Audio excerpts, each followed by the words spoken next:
Sorry for being right on time. We'll get started. I mean, I like to be early. I like being early. Oh no, I'm hours ahead before the gate opens. I'm one of those old men. We'll go ahead and get started for tonight's meeting. If you could make sure your cell phones are on silent and your microphones are on, and we'll get it started. Did you bring it? I'll get this signed for you, Charlie. Has everybody had a chance to look over the minutes from our last meeting? Yes, sir. I make a motion to approve the minutes. Okay. I'll second. All those in favor?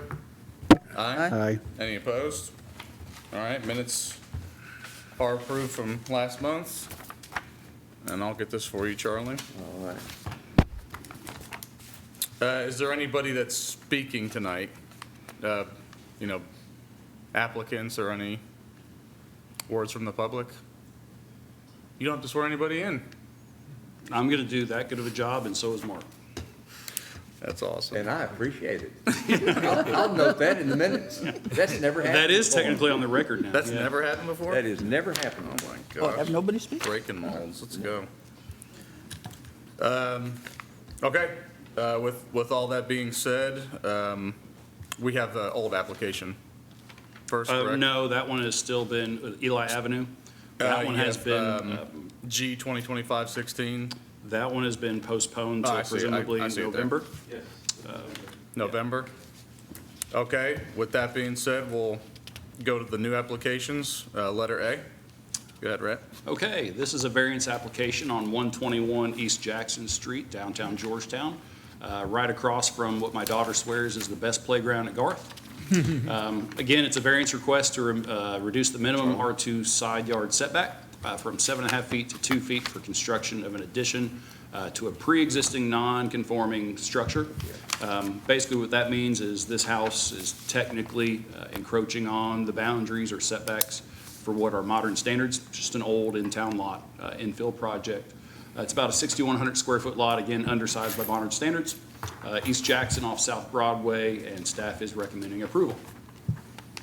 And here is the overview of the property there on the left as it currently exists. On the right there, the applicant has provided an overlay or an illustration of the addition they'd like to put on.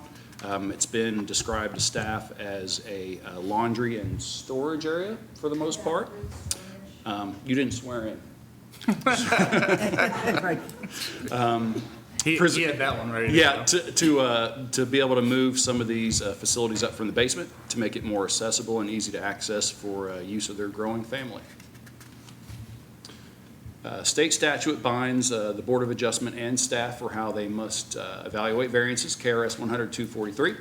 Before any variance is granted, the board must find that the granting of the variance will not adversely affect the public health, safety, or welfare, will not alter the essential character of the general vicinity, will not cause a hazard or a nuisance to the public, and will not allow an unreasonable circumvention of the requirements of the zoning regulations. In making these findings, the board shall consider whether A, the requested variance arises from special circumstances which do not generally apply to land in the general vicinity or in the same zone. A strict application of the provisions of the regulation would deprive the applicant of the reasonable use of land or would create an unnecessary hardship to the applicant. And whether the circumstances are a result of the actions of the applicant taken subsequent to the adoption of the zoning regulation from which relief is sought. And finally, the board shall deny any request for a variance arising from circumstances that are a result of willful actions, or willful violations rather, by the applicant subsequent to the adoption of said regs, et cetera, et cetera. It is the applicant's burden to provide proof of justification for the granting of a variance, and then the administrative decision granting relief to having the burden of proof must be based on findings of fact with evidence. So. Again, the applicant seeking relief from the side yard setback requirements to add a addition on the ground floor of the pre-existing non-conforming structure. Again, the structure has non-conforming status due to its proximity to the existing setbacks. Again, in-town lot, old house. The applicant has provided extensive history on the house and its construction. Pretty cool, old Montgomery Ward kind of package home. So again, it's not uncommon then when we see applicants bring forth proposals such as this in town that they almost always need a variance due to the constraints of the lot as it exists. However, it must be noted by the board that granting of this variance also grants them relief from other requirement in section 241 of our ordinance, which prohibits the expansion of non-conforming structures. Again, this request is not uncommon or out of character for in-town Georgetown conditions. Thus, staff has deemed it favorable to grant the variance essentially on those grounds. Not out of character for the area. And again, there's been multiple projects in the history of our office where they need this variance as well. I've probably covered just about all that. But the applicant had further clarified that the basement itself, being an old home, is not that great as far as safety goes or access. Again, they've got a growing family, a young child coming into the picture. The applicant has stated that they have some health issues and concerns that make access to the basement a little precarious. So being able to expand the structure on the ground floor and encroach on the setback would allow for easier, safer access to storage and laundry facilities, things of that nature. Beyond that, they've also stated that they do have an existing radon mitigation system. However, even with the use of that system, levels can still be a little higher than you would like. Again, it's just the age of the home, the location of it. Downtown sits pretty close on top of the bedrock limestone aquifer. Those areas are just kind of naturally, yes, those kind of things, those conditions typically contribute to radon factors and things of that nature. So the existing structure as seen before already again encroaches upon essentially 125 East Jackson on that side. The structure as proposed will not extend any further into that setback, so it'll just continue along the existing building line. They've consulted with various contractors, gathered their information. This is the best way that they can make the arrangement for their family. And again, while I could go through all these findings, we've pretty well discussed them. I won't beat you over the head with them. I will say that one thing that staff is also recommending is that when they do the construction, since it's encroaching a little further over to that property line, that the outside wall of the addition be constructed with fire retardant material. That way to kind of ensure safety and keep up with the intention essentially of the setbacks. Setbacks are typically imposed in urban settings for fire safety, emergency services, things of that nature. And of course, to provide separation and privacy. To summarize again, staff is recommending approval for the variance request, but it also must be noted that approval of the variance also grants this applicant relief from section 241 of the code, which also stipulates, the expansion of non-conforming structures is typically not allowed. So if you grant one, you grant two. Any questions for staff? Anyone here to speak on behalf of this application? Anybody like to make a motion on the board?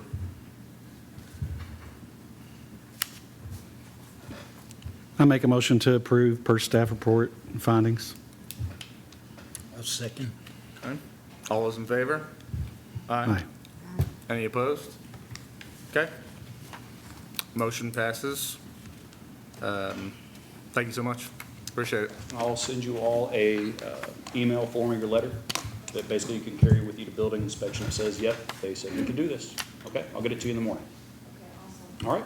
Also, yeah, we just want to say it was a really user-friendly process. This kind of thing is kind of intimidating for a civilian such as myself, so I really appreciate how easy this was. So, yeah. Thank you. Yeah, thank you. Thank you so much. Thank you. Thanks so much. Okay, let's do a hard one. Okay, moving, yeah. Something a little different here. 220 and 222 Tambark Drive. This is another variance request, again, to reduce the side yard setback from 7.5 feet to 0 feet. What that means is that this is a multifamily, essentially townhouse unit that shares a wall. Our code does not have any provisions that allow for this setup by default. So as such, they'll need a variance from the standard requirements. Again, this is to facilitate the division of one building into two properties for independent ownership. It's an R2 zone again. It's off Timberland Way in Tambark, not too far from Cherry Blossom. Staff is recommending approval. This is the property here in question. As you can see, the two conjoined units there. We've already discussed requirements for variance, et cetera, et cetera. This is the plat as submitted by an engineer engaged by the applicant, just stating and showing how the units are proposed to be divided. Zero lot line arrangements are not uncommon in townhome situations or other attached single-family living situations. Again, our code does not have a provision that allows for this by default. So here we are with a variance request. Let's see here. The one thing, it's also kind of similar to the requirement that staff imposed on the last application, is that when we do see these scenarios, we need a certification from either a licensed home inspector or the builder themselves, something of that nature, to provide a note on the plat that certifies that the two units are separated by an appropriate firewall, just to ensure safety. Typically on construction, this is already put in place, but being that then now, you have one party independent of the other, and they have joint, shared walls, it's prudent to make sure that these things are how they should be. Denial of this requested variance would create hardship for the applicant, as it doesn't allow for independent ownership of the attached single-family units at this location. It would impede the applicant's ability to sell one unit as opposed to the other, making it difficult for them to use their property as they would like. Again, the findings here are pretty simple. It's almost a 1/3 acre parcel in R2 zone. We've already discussed how zero lot line arrangements are not allowed by right in the code, and how denial would disallow the applicant from being able to sell their unit as two separate units. Approval of the variance would not create a situation that is not in line with general character and or circumstances afforded to other attached single-family structures. Again, even in new development, it's not uncommon. We do see in the Planning Commission part of our office, a lot of developers do come in with zero lot line arrangements in townhomes, again, to facilitate independent ownership of units. Overall, staff recommends approval. The only different requirement here in our conditions of approval is that supplying of a certification of the firewall. Staff has received both a letter from a home inspector, which I believe is in your packet. If it's not, I can get it to you, and also there is a note on the plat as submitted by the applicant. The plat has been reviewed, very quickly internally by staff. We will have to facilitate the recording of that plat just like any other property. So that will be done after the board has made their determination if they so choose to approve. That's all I have. Any questions for staff? I have one, Nate. Yeah, go ahead. I'm the new kid, so you have to educate me. Yeah, of course. Okay? On your number 2 finding where the zero lot line, you said it's not uncommon Correct. and you run into it all the time. Has there been any movement whatsoever to change the ordinance? That is a really good question, Virginia, because we have had that discussion. I will say the path forward is to bring an amendment like that before City Council. And so that's a process in and of itself. Again, I think we as staff have seen that, if you keep bumping up a variance request over and over and over, maybe you do need to take a look at your code and see why. However, it would take some very specific language to accomplish this. And again, it's not uncommon for these situations, but it might make it a little easier on a developer and or a property owner if it was allowable by right with like an asterisk, single family. Yes. Short answer, yes. It's something I've been thinking about. Short answer is no. Yeah. It's something that's been pondered, and Holden, you maybe expand on that more of maybe why it's not already, well, you wouldn't know, you weren't here probably when it was written initially, but why it may not be advisable to do that? You have any? Well, it just wasn't done because despite your learned presentation, it hadn't come up that often, but it probably has over the 40 years, 15 times, 20 times maybe. And we've always put in, the fire retardant separation, or a couple times when it wasn't in place, it didn't get approved.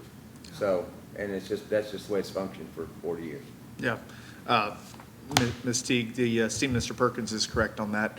It's a pattern development we're familiar with, and we see it enough that, we see it as an issue that should be addressed and subsequent changes to the area and use dimensions table. However, it isn't something that comes up so often as to, not everybody, we just don't have a lot of townhomes duplexes. The one thing that we need to clarify in this, though, is that zero lot line setback is for that internal separation, not the external setbacks. And so that is just 0 foot for between the units, not 0 foot to the adjoining properties. So that would be that asterisk if we were to ever amend the area and use regulations. Yep. I had a similar question along those lines. How old is this building? Do you know?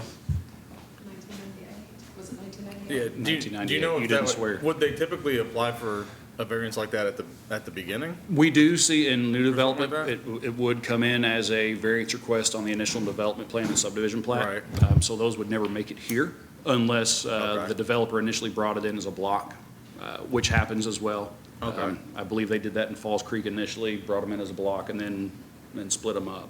I got it. So typically, these are handled in more recent times in the development plan stage at Planning Commission. Okay. So my question is that 7.5 feet to 0 to facilitate the division of the duplexes, what does that really? It's where one wall meets the other, that's all. Because typically, that you're creating two lots, Right, so then essentially, Yeah, I need- there would be no separation of structure to structure. right. Right, yes, ma'am. So they'd But share a wall. Okay, Yes, ma'am. The outside setbacks are still there. Right. Yes, yes, ma'am. So for, like here, yeah, it would be just splitting down essentially the roof line, see where the shadow is. You can kind of tell where the roof peak is. But between the two buildings, the separate is Okay. the same. now, okay. Yes, ma'am. That's what I was asking, okay. And nothing's actually being reduced. The wall's No. already there. Right, That's It's fine. just, it's I being think approved, it's Yeah. just the. it's being I think approved for a just the- property line now. The Yeah, that's what I was wording, asking. yeah. right. the wording in the background says to reduce the side yard setback. Somebody should take a look at that code. So that's probably why. Right, It's that's what I was confusing. asking. Yeah. Okay, we're not Yeah. moving walls, okay. No, ma'am, yeah. I'm good. So they still call it a side yard Yes. setback, even though it's. Yeah, split yeah, down because the then middle? you're creating the lots, and then the yeah. Yeah. Is it chicken or egg, cart or horse? Yeah. Right. Yeah, that makes more sense. Thank No, you. we don't allow chickens in Georgetown. It's another matter for council. That one. Yeah. Any more questions for staff? Anybody else that, oh, did you have one? That mission, good? Anybody else that wishes to speak on this one? Okay. Any motions from the board? Make a motion that we approve it. I'll second it. All right. Most questions. Second, go A ahead. second. Yep. From Clem. All those in favor? Aye. Aye. Any opposed? Okay. Motion passes I'll get to as work on presented. I'll get to work on your Thank you. plat, and I'll get you your approval letter out. Yeah, they probably need a different wording on that one, but I get. Three more their- townhome. Yeah, no, that was good. Okay. That was a good question. Yeah, Not a bad idea. Thank you, Ms. Barron. thank you.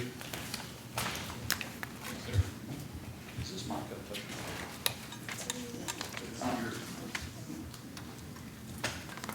Good evening. Good evening. I think this will go very quickly as well. It's almost a repeat of the first application we looked at. This is zoned R2. They're seeking a variance for side yard setback, basically to expand existing structure along the existing wall. We do recommend approval for this application.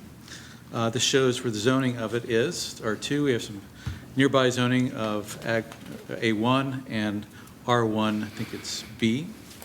And here's an aerial of the of the site itself. The house, you can see, has a bit of an L shape, and you can see the part going north of that L shape. They're wanting to extend that along the fence line and basically close it off and make it a rectangular square. Red has gone through this previously, so I won't belabor the point in regards to the requirements for a variance. This is a outline or site plan of what they're wanting to do. They're looking to expand the existing wall on the north 7 feet toward the east, and going back to the main house would be 16 feet as well. So the spot we see in yellow, the highlighter, that's the expansion of the home. Because that wasn't in the packet, so. Yeah. No, it's arrived to me after the packet's put together. So yeah, this is the proposed expansion. And this is a street view. The brown house is the one that submitted the application. It doesn't show the north wall. I do include it to show the adjacent property just to the south of it. So you can see how tight that is to the fence line. So it's not unusual to have that kind of proximity. I'm not sure what the distance is from that home to that fence line. The Brown home, the applicant home itself, is about 4 feet from the property line. Again, they're not looking to encroach any closer on that setback, 7.5 feet, or no more than 4 feet, but just expand along the existing north wall toward the east itself. This structure was in place prior to the bulk standards. As mentioned before, it's 4 feet from the property line itself. They're going to expand 7 feet toward the east. There is a wooden privacy fence on the north property line, and the proposed 7-foot by 16-foot would be 112 square feet of addition to the home itself. And the idea is to expand the living space for that structure. The findings are as follows. Won't, again, belabor some of these points. One typo on 6, I forgot to put square feet, 112 square foot expansion, not 112 foot expansion.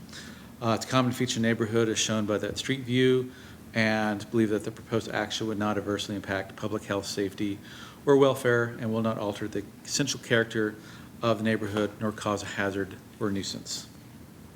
So we are recommending approval with the standard conditions for that approval, and I'm available for any questions if you might have. Can you show the photo of what you just received I beg your pardon? recently, the one with the yellow Yes. box showing? Yeah. Yeah, yeah. Okay, so that, all right. Where's the front of the house is here? Yeah, the front of the house is here, Second On that Street. side? Oh, okay, I see it now. So the north is that direction. I believe the contractor Yeah. drew this up. So it should be. And again, This this is the front. area Yeah, with this the is yellow the front highlight and- is a proposed expansion. Okay. I don't know if the applicants, are you, Ms. Walters? Okay, all right, great. You're welcome to comment if you like. Okay, all right.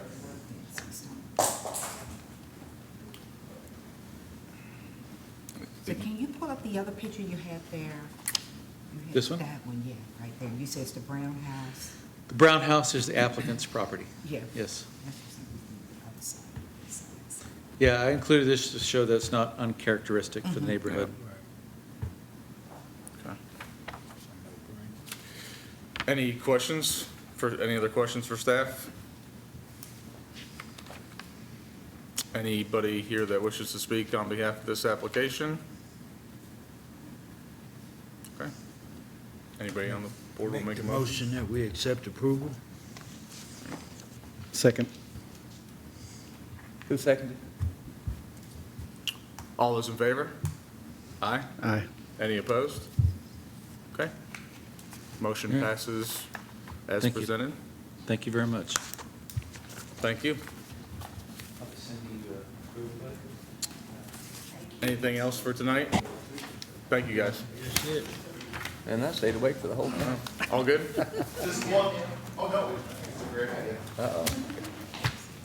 So the observant board that you are, I'm sure you've noticed we have a new staff member sitting here. This is Miss Toshi Tucson. She has just joined us. This is her very first day. Okay. As a planner one, it's very likely that she'll be handling many of the cases that come before this board. And so just, we're very excited to have her on board. Great. Thank you. Welcome.